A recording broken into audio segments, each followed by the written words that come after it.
Whoopi Goldberg is in the headlines for some comments she made last week about Iran and America, essentially comparing, it seemed, based on what she said on the air, life in America, to life in Iran. I'm joined by Jeff King today. Jeff, before we roll a quick clip so people can see what was said, what was your reaction when you first saw this segment? Oh gosh, there were so many levels. The first one is a big head scratch. At the same time, I completely understand Whoopi and The View and what I'm watching. But let's just start with that. It's a complete head scratch, for the normal American. Let's say that. Yeah, I think, and there are a lot of reasons for that. There are people who are watching or listening right now who are very aware of life in Iran. You're an expert on persecution. You deal with this all the time. You talk a lot about Christian persecution, so we could kind of start there, and we'll do that in a moment. I want to play the clip, but this is sort of the world you live in, so you understand when somebody makes a comparison between life in a country that routinely finds itself at the top of the worst possible places for Christians to live in the world and for women to live and for other minority groups to live, and compares that to America, that becomes, as you were saying, a head scratcher. But before we get into all that, let's just roll a quick clip from The View so people can see what it is precisely that we're talking about. But let's just remember, too, the Iranians literally throw gay people off of buildings. They don't adhere to basic human rights. Listen, here's the thing. Let's not do that, because if we start with that, we have been known in this country to tie gay folks to the car. But where the Iranian regime is today in 2025 is nothing compared to the United States. Hanging black people. So it is not even the same. I couldn't step foot during this. Wait. That's not what you mean to say. It is the same. No, it's not. The year 2025 in the United States is nothing like if I step foot wearing this outfit in Toronto. I'm sorry. I can't have my hair showing. I can't wear a skirt. I can't have my arms out. I'm telling you, I literally said it was up to the Iranian people. Yes, it is up to them. And that's why I am saying that it is the same. Murdering someone for their difference is not good, whoever does it. It's not good. So that's why I said you weren't saying what I heard was not what you meant. I think it's very different to live in the United States in 2025 than it is to live in Iran. Not if you're black. Not for everybody. Okay, Jeff, so that is the context for which we are speaking about right now. Let's just start with the persecution issue in Iran. Help people understand what life is like for Christians who are living there in that Muslim theocracy. So over 40 years, the Iranian regime, has tortured and assassinated Christians. And when, they've, in the past, they were arresting the masses of Christians.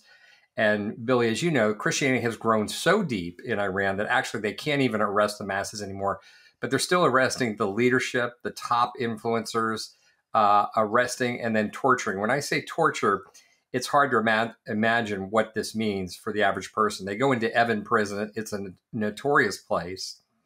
It's known as the terror factory and the torture factory. So that gives you a little insight. But males and females are both raped. It's really satanic what they do, but absolutely have tried to crush Christians and Christianity.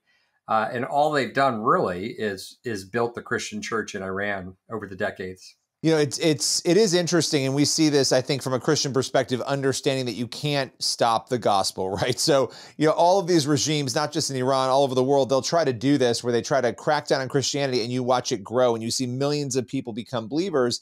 The underground church in Iran is apparently massive. It's, of course, hard to do a census of the church for obvious reasons, but how big do we think it is? How large do we think that underground, and it has to be underground because of what you just described, church is in Iran?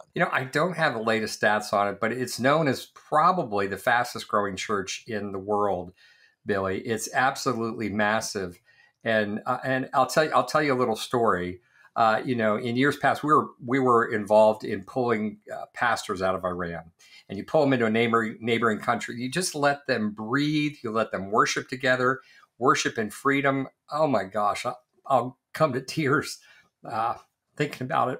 Really, really beautiful, beautiful experience. But one of those pastors, I was interviewing him, and I interviewed a bunch of them. And he said it was always amusing when the Western pastors came in and tried to teach evangelism to the Iranians, because he said, look, here's, they would have all their methods and everything in the U.S. way to do things. They said, that's not it at all. He says, here's how I do evangelism. I go to a party and I stand up and say, hey, I'm a Christian. And if you want to talk about Christianity or Jesus, I'm going to be back in the corner there. You come talk to me. He says, then I'm mobbed. I'm absolutely mobbed for 3-4 hours as long as I want. It'll go on and on. That's the level of interest in Christianity. And we see that with church growth. It's absolutely a massive movement. The mosques are generally empty except for the old. The church is growing like wildfire. So coming back to life in Iran versus life in America, what was so interesting was Alyssa Farah Griffin, who is a co-host of Whoopi's On The View.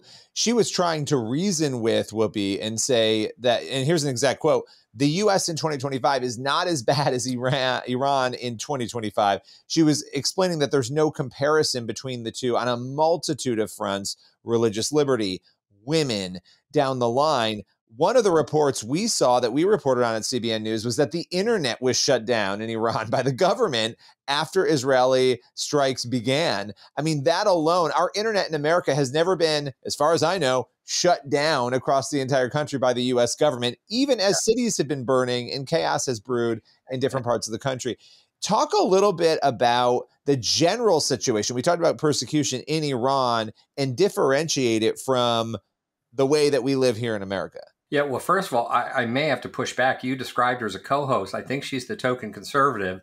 She's a straw man to be knocked down on the show because, let's be honest, The View, it's a communications arm of a political party, and it masquerades as television. So this is pure politics. It's really meant to, inflame, divide, grab attention, and in the end, produce votes. So given all that, I'd say there's no comparison. Look, Tehran, the Iranian regime is the absolute enemy of freedom, of democracy. They are hated, widely hated in their own country because they're inept as managers. They're absolutely corrupt. They're evil. They're violent. They're violent towards their own people. So, and there, as you pointed out, look, there is no freedom. There's no comparison.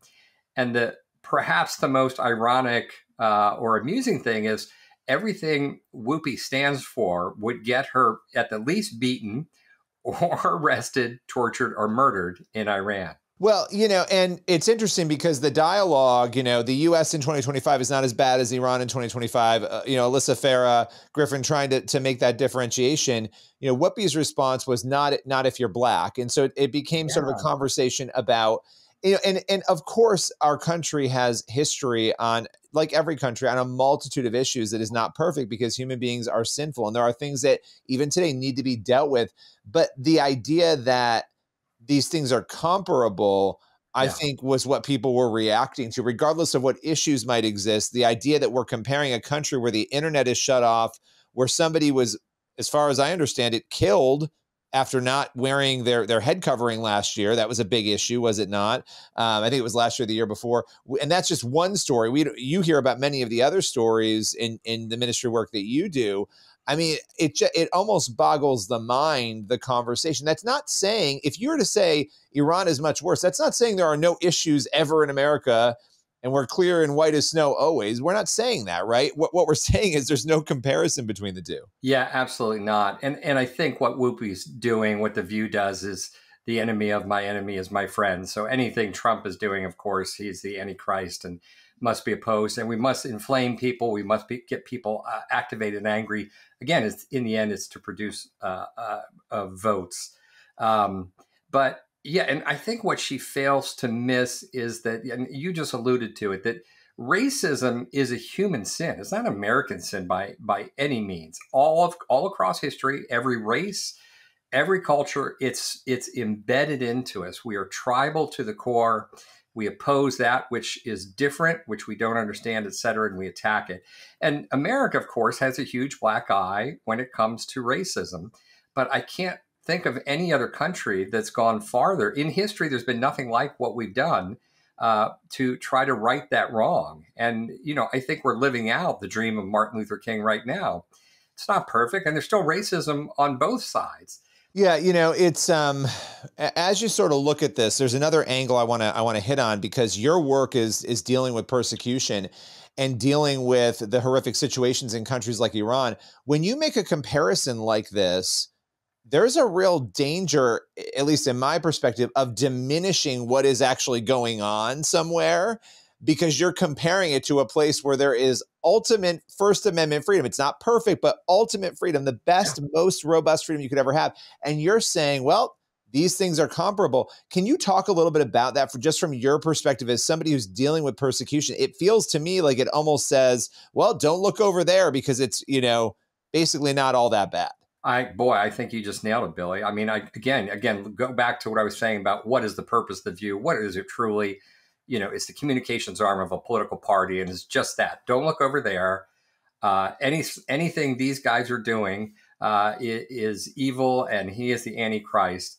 And, I think it just shows a lack of understanding, complete ignorance with what radical Islam is, what the Iranian regime is. Again, decades of murder and torture. And if you don't like the Christians, then look at the gays, look at the liberals, those who love freedom. Again, there's just no comparison. We have so much freedom. It's probably to our detriment today. Is democracy run amok where, we really have a lot of chaos. But this is democracy. It's the worst form of government, but it's the best there is.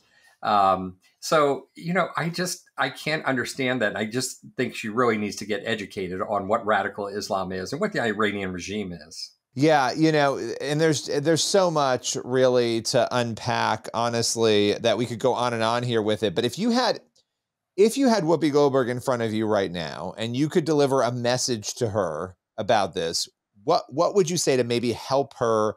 Because she very well may believe exactly what she's saying here. What would you say to help her understand this issue better? Well, I think the first thing would be, I would try to diagnose and to see where her heart truly is. Is she just ignorant?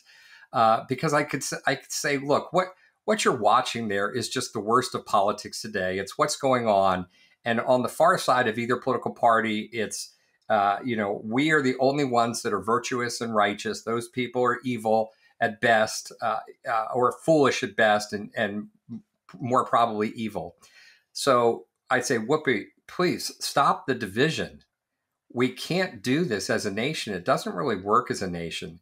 And there's very many people, most people on the other side have some moral framework for what they believe. They're trying to work out the world and politics as best they can, the way they see the world. That's called democracy. And we give each side a turn. We don't demonize, because that's what you end up with the Tutsis and the Hutus in Rwanda. You end up with civil war. So that's the first thing. But the second thing I would say would be to try to have a calm discussion and to say, can we look at the history of Iran's violence towards its own people, towards Americans? How many Americans have they killed? It's a pretty big number, numerous attacks.